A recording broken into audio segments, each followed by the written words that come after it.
Ara imaginin-se que això és el Telenotícies Vespre i jo sóc Ramon Pellicer. Ja sé que costarà. Però voldria anunciar el quart pla de retallades del govern.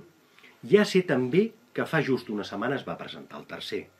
Però estic convençut, i tant de bo m'equivoqui, que no n'hi haurà prou.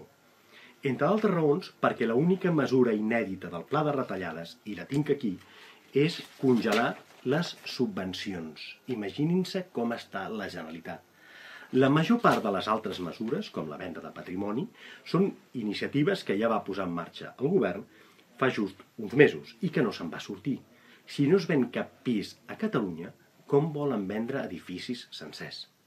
Per això, jo crec que el president de la Generalitat, Artur Mas, té el cap ben amoblat, sap el que ha de fer, però va cometre un error molt important, no aprofitar els 100 primers dies de govern. Hagués hagut d'aprofitar els 100 primers dies per fer totes les reformes a fons. Hagués tingut exactament les mateixes protestes i, en canvi, ara ja potser hauria recuperat una mica la iniciativa política. Fins i tot hi hauria un coixí econòmic per prendre algunes decisions.